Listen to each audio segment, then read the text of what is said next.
আসসালামু আলাইকুম। আশা করি সবাই ভালো আছেন। আমি আলহামদুলিল্লাহ ভালো। আজকে আমি আপনাদের জন্য একটা রেসিপি নিয়ে আসছি। তা হলো তাল দিয়ে আর সাবুদানা দিয়ে আমি একটা জেলি তৈরি করব। চলুন তাহলে কিভাবে আমি এই জেলিটা তৈরি করি আপনাদেরকে দেখিয়ে দিই। এখানে আমি তাল নিয়ে নিয়েছি আর চিনি নিয়ে নিয়েছি, আখের চিনি। আর এখানে সাবুদানা নিয়েছি। এই কাপটা দিয়ে আমি মেপে 1 কাপ সাবুদানা নিয়ে নেব। নিয়ে তারপর আমি এটাকে পানি দিয়ে রান্না করে পরে এটাকে আমি ছেঁকে নিব, সেটা আমি আপনাদেরকে দেখিয়ে দেব। চলুন তাহলে কিভাবে আমি এই সাবুদানার জেলিটা তৈরি করি। তাহলে চলুন আপনাদেরকে দেখিয়ে দিই। আর এখানে আমি গুঁড়া দুধও নিয়ে নিয়েছি, গুঁড়া দুধ দেব, দিয়ে তারপরে এটাকে রান্না করব।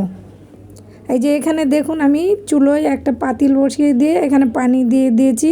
পানিটা একটু গরম হলেই আমি সাবুদানাটা দিয়ে দেব। এখন আমি চামচ দিয়ে নেড়ে দেখছি এটা কি গরম হয়েছে কি না। পানিটা একটু ফুটে এসেছে। এখন এই যে 1 কাপ সাবুদানা আমি দিয়ে দিলাম। হয়তো বা বলবেন এটা ধুলেন না কেন, কারণ আমি এটাকে ছেঁকে নেব, তো তাইলেই তো ধোয়া হয়ে যাবে। দেখুন এখানে নেড়ে চেড়ে দিলাম আর এটা এখন দেখুন সিদ্ধ হয়ে আসছে। আর সিদ্ধ হওয়ার পর আমি এটাকে ছেঁকে নেব, নিয়ে তারপর এটাকে ঠান্ডা পানি দিয়ে আবার ধুয়ে নেব। ধুয়ে পরে আমি এই তাল দিয়ে এই জেলিটা সেট করব। আর এখানে দেখুন কিভাবে সাবুদানাটা বলক আসছে, খুব সুন্দর দেখতে। আমার কাছে সাবুদানা যখন ফুটে আসে একটু সাদা সাদা দেখতে আমার কাছে খুব ভালো লাগে, আমার কাছে ভালো লাগে খেতে। হয় এটা কিন্তু পুরোপুরি হয়নি, আর একটু হবে। আর তারপরে আমি নামিয়ে ফেলবো এখনই এটাকে। দেখুন এই যে নামিয়ে এখন আমি এটাকে পানিটা ছেঁকে নিয়ে ঠান্ডা পানি দিয়ে ধুয়ে হাত দিয়ে দেখলাম যে এটা গরম আছে কি না। এখন দেখুন আমি তালটা দিয়ে দিচ্ছি কড়াইতে। এই তালটাই পাতিলের মধ্যে আমি জাল করে নেব, ভালো করে ঘন করে তালটাকে আমি জাল করে নেব। এই জন্য তালটা আমি মেপে নিলাম। এই কাপ দিয়ে 3 কাপ তাল আমি নিয়ে নিয়েছি। আপনারা চাইলে এবার এটা মেজারমেন্ট কাপ দিয়ে মেপে নিতে পারেন।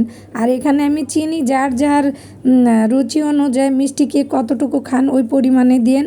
আমি 2.5 চামচ চিনি দিয়ে দিলাম, কেন আমি মিষ্টি ততটা পছন্দ করি না, তাই আমি অল্প মিষ্টি দিয়েছি। এখন এটাকে আমি ভালো করে নেড়ে চেড়ে ভালো করে এটাকে একটু শক্ত শক্ত করে তালটাকে আমি জাল দিয়ে নেব। কেননা এই তালটা যদি আমি পুরোপুরি সবসময় চামচটা দিয়ে না নাড়ি তাহলে এটা নিচে লেগে যাবে। এখন এটাকে এখানে আমি এই চামচের 2 চামচ দুধ আর একটু পানি দিয়ে আমি এটাকে ভালো করে গুলিয়ে নেব। নিয়ে তারপরে যে তালটা দেখুন জাল দিতে দিতে ঘন হয়ে এসেছে। এখন এটার মধ্যে আমি এই দুধ যে গুলিয়েছি ওই দুধটা আমি দিয়ে দেব সামান্য একটু পানি দিয়ে। আর দিয়ে দেব আগানাগা পাউডার। সেই আগানাগা পাউডারও আমি 1 চামচ আপনাদেরকে দেখালাম। প্রথমে আগানাগা পাউডার নিয়েছি, তারপরে নিয়েছি 1 চামচ দুধ, গুঁড়ো দুধ 1 চামচ থেকে একটু বেশি। তারপরে যে এখন ঢেলে দিচ্ছি, ভালো করে এটাকে গুলিয়ে নিতে হবে, না নিলে এটা দানা দানা থেকে যাবে। তাই আমি ভালো করে গুলে তারপরে যে তালের মধ্যে দিয়ে দিলাম। এখন এটাকে আমি ভালো করে একটু শক্ত করব জাল দিয়ে। শক্তটা না হলে জেলিটা তৈরি হবে না। তবে তাল তো একটু নরম সবসময় থাকি, আপনারা চেষ্টা করবেন একটু শক্ত করে জাল দেওয়ার জন্য। আমি একটু নরম নরম রাখবো, কেননা একটু নরম নরম না রাখলে এই জেলোটা খেতে ভাল লাগবে না সাবুদানা দিয়ে, তাই আমি একটু নরম করেই রাখবো। এই দেখুন আমার তালটা জাল দেওয়া হয়ে গেছে। এখন এটাকে আমি নামিয়ে নিয়ে তারপরে সেট করব কিভাবে আপনাদের জন্য এই জেলোটা তৈরি করব। আর একটু জাল দেওয়া লাগবে, তাই আমি আরেকটু চুলার উপরে রেখে দিলাম। নাড়তেছি অনবরত, না নাড়লে এটা নিচে পোড়া লাগলে গন্ধ হবে, খেতে ভাল লাগবে না। তাই আমি ভালো করে নাড়ছি সব সময়। এই যে নিয়ে আসলাম। এখন এই ঠান্ডা সাবুদানাটা আগে আমি এই ছোট্ট একটা আমি কেক বানাই, এটাকে হান্ডি বলে আর কি, এটার মধ্যে আমি সেটিং করব। এই যে আগে আমি সাবুদানাটা সম্পূর্ণ এটার মধ্যে ভালো করে মিক্স করে তারপরে এই যে নিয়ে নিলাম। উপরে এখন আমি তালটাকে দিয়ে দেব, দিয়ে এই তালটাকে আমি সেটিং করে নেব। না হলে একটু ফাঁকা থাকলে বা হাওয়া ঢুকলে এটার মধ্যে আবার মিশে যাবে না, এটা চাকচাক হবে না, এটা দেখতেও সুন্দর লাগবে না। তাই দেখুন আমি ভালো করে তালটাকে দিয়ে একটু হাঁড়িটাকে ধরে একটু আলতো হাতে এটাকে বাড়ি দিয়ে নেব।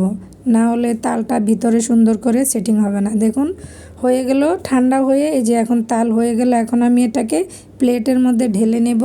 2-3 ঘন্টা আপনারা রেখে দেবেন রেস্টে। তারপরে এই যে প্লেটের মধ্যে যে দেখুন আমি ঢেলে নিচ্ছি। ঠান্ডা ঠান্ডা ফ্রিজ থেকে বের করে নিয়ে নেবেন। খেতে খুব ভালো, একটু হালকা হাতে টাচ করলে এটা খুলে যাবে। দেখুন খুলে গেল। সাবুদানা দিয়ে তাল দিয়ে একটা জেলু তৈরি করলাম।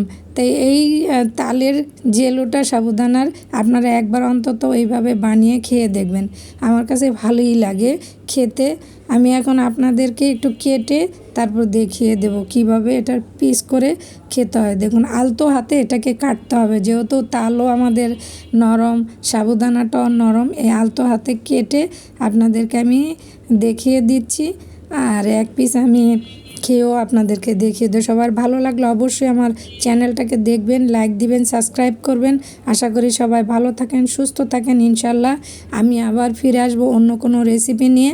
আল্লাহ হাফেজ, আসসালামু আলাইকুম।